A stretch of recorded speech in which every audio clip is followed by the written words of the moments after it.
Pakikiisa ng mga Kristiyano sa protesta. Sa gitna ng tumitinding tensyon sa rehiyon, patuloy pa rin ang pag-aalsa ng masa laban sa pamunuan ng Islamic Republic. Ang pagdating ng USS Abraham Lincoln Carrier Strike Group sa Middle East upang tumulong ay kinabahala ng marami.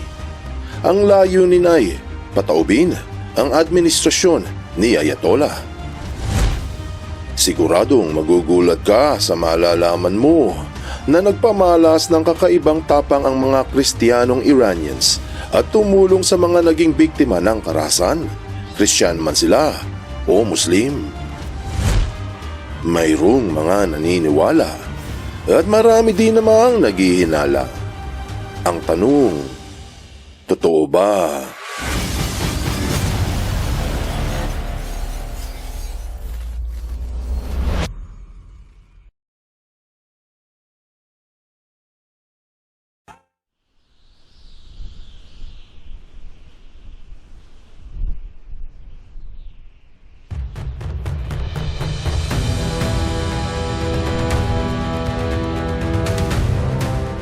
Ang pagdating ng aircraft carrier na USS Abraham Lincoln sa gitnang silangan noong lang ika-26 ng Enero ay isa sa pinakamalaking hakbang ng US military sa loob ng ilang dekada. Ayon sa The War Zone, nasa 12 karagdagang F-15E Strike Eagle fighter jets ang ipinadala sa Muwafaq Salty Air Base sa Jordan, kasama ang mga cargo jets at mga eroplano gamit para sa aerial refueling. Bukod dito, ipinakita ang paggalaw ng mga bagong air missile defense system papuntang ibang lokasyon. At yung mga Patriot at Terminal High Altitude Area Defense o THAAD systems na patungo rin sa Middle East. Ayon sa mga opisyal ng Amerika, bahagi raw ito ng karaniwang operasyon. Pero malinaw na may malalim silang dahilan. Ayon sa Intel, ang tunay na dahilan ng deployment ng strike group ay ang pamunuan ng Islamic Republic. Ang ulat ng Iran International ay mahigit 36,500 na Iranians ang napatay na ng mga security forces sa ginawang crackdown para pahintuin ang mga nagkalat na protesta sa buong bansa. Ayon sa mga dokumentong sinuri ng editorial board ng Iran International, ito ang itinuturing na pinaka-nakamamatay na 2 araw na massacre sa kasaysayan ng protesta.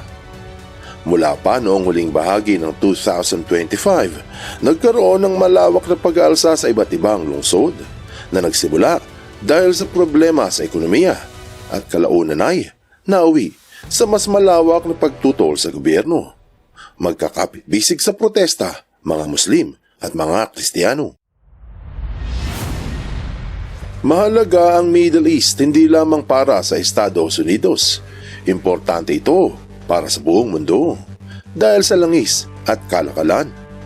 Ang kapayapaan sa Iran ay kinakailangan upang ang ugnayan pandaigdigan ay mapanatiling pabor sa lahat. Malapit ang Iran sa Strait of Hormuz na isa sa pinakamahalagang ruta ng langis sa buong mundo. Kaya kapag nagkaroon ng kaguluhan doon, maaaring maapektuhan ang pangdaigdigang ekonomiya, lalo na ang sa Amerika. Ang pagdating ng aircraft carrier ay simula na ng pagpapakita ng lakas militar ng Estados Unidos. Hindi man nila ibunyag sa publiko ang tunay na hangarin kung bakit pinadala ang strike group sa tabi ng Iran. Alam ng lahat kung ano ang mangyayari. Ang ideya sa pag-deploy ng panggerang armada ay upang ipakita ang buong lakas militar ng Amerika nang hindi maglakas loob ang Iran na umatake. Kumbaga isang shock and awe ang pinamamalas ng USS Abraham Lincoln Carrier Strike Group, isang higante sa harap ng naghihirap na bansa. Pinapakita lang ng US na handa itong umaksyon sa anumang eskalasyon mula sa Islamic Republic. Babala ito hindi lang sa Iran, kundi pati sa mga grupong kaalyado nila. Kasama na ang mga rebeldeng Houthi sa Yemen at mga Kataib Hezbollah ng Iraq. Kung magkakaganon, baka umulan ng apoy sa rehiyon. isang malaking panganib para sa buong gitnang silangan. Siyempre, kailangan din ipakita ni Ayatollah na hindi siya masisindak. Iyan ay sa kabila ng pagbagsak ng kanilang ekonomiya, paghina ng kanilang militar at kawalan ng makabagong sandata. Ang balita ng Times of India ngayon lang January 26 na nagbabala ang mga opisyal ng Iran na anumang pag-atake sa kanila ay kanilang tutugunan. Binigyan din na handa silang ipagtanggol ang kanilang soberenya. Ang pahayag ay para ipakita ng pamunuan sa kanilang mamamayan at sa buong mundo na hindi sila uurong sa hamon ng Amerika. Bukod dyan, ang pahayag ng pamahalaan ay upang palakasin ang suporta sa kanila mula sa loob ng bansa. Sigurado, sa mga susunod na araw, malalaman natin kung titindig ang pamunuan o mabubuwal. Habang maraming ulat ang nakatuon sa dami ng mga inaresto at napatay ng mga otoridad, madalas nakakaligtaan sa gitna ng kaguluhan na libu-libong nagpoprotesta ay hindi lang mga Muslim, kundi pati mga Kristiyanong mamamayan mula sa kani-kanilang komunidad. Yung iba ay mga convert, mga lihim na sumapi sa underground na Kristyanismo. Ayon sa mga ulat, maraming kamiyembro ang napatay, yung iba na sugatan, at mayroong dinakip ng mga security forces. Pero bihira itong mabanggit sa mga mainstream media. Umaasa ang pamunuan ni Ayatollah na hihina ang loob ng mga nagpoprotesta kasama ang mga Kristiyano dahil sa armadong kapulisan at kalupitan ng IRGC. Bagkusay, mas lalong nagliyab ang kanilang tapang.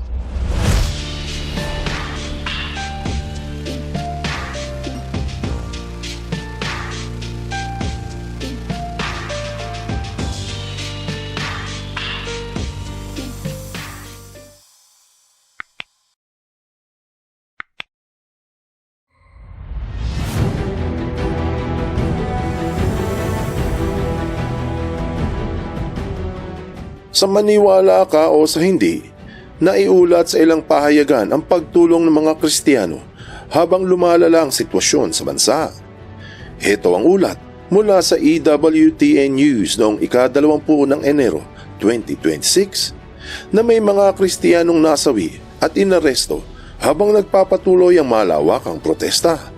Maraming Iranians mula sa iba't ibang antas ng lipunan at magkakaibang relihiyon ang kasama sa marahas na kilos protesta, kabilang na ang mga Kristiyano. Sinabi pa na may mahalagang papel ang ginampanan ng mga Kristiyano sa pagtulong sa kapwa noong kasagsagan ng mga protesta. Ayon kay Hormoz Shariat, Pangulo ng Iran Alive Ministries, na may ilang Kristiyano na nagbibigay ng pagkain at tubig sa mga nagpoprotesta. Ayon din sa EWTN na may mag-asawang Kristiyano na naghanda ng mga sandwich at mga bote ng tubig para ipamahagi sa mga tao. Hindi man lahat ay natulungan, malaki ang nagawa ng mag-asawa para sa mga nagugutom.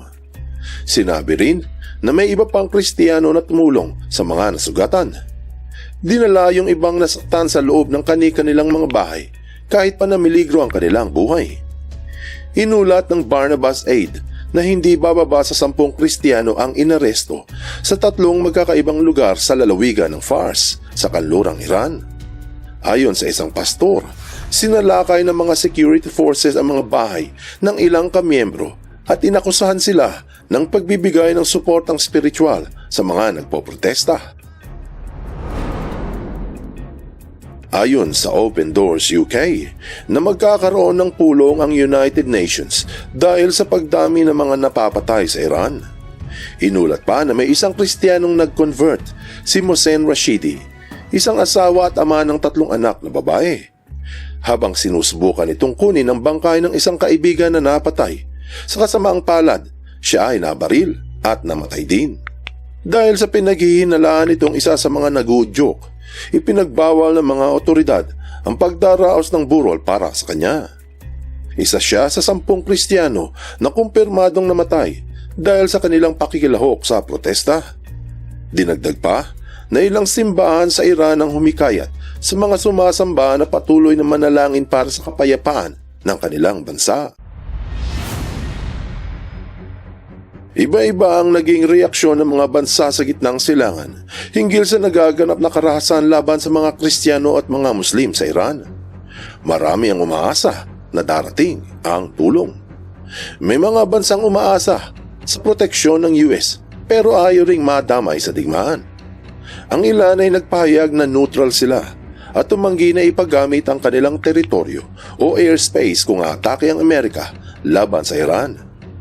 Ang balita sa The National News noong ika-26 ng Enero na hindi pumayag ang United Arab Emirates na ipagamit ang kanilang teritoryo kung titirahin ng US ang Iran.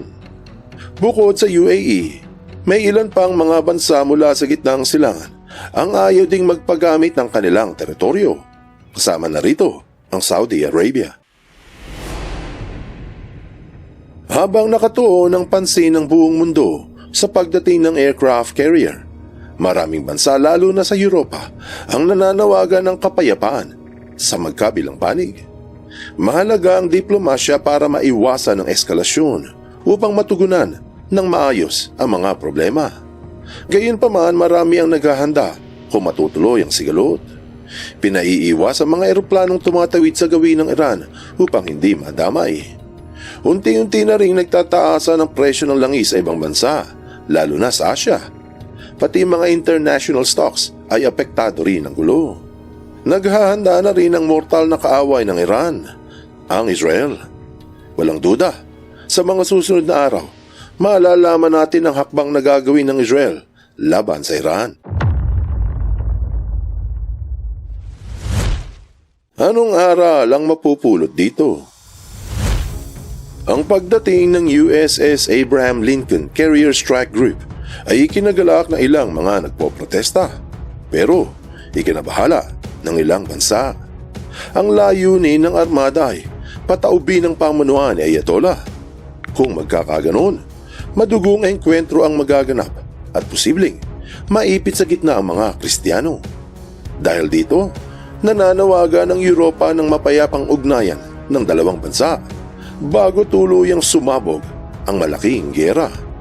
Hindi batang sabi, puksain bago lumaki ang apoy nang hindi sumiklab ang sunog. Buksan mo ang iyong isip at hayang lumalim pa ng lubusan ng iyong pangunawa sa mga kasaysayang kapupulutan ng maraming aral.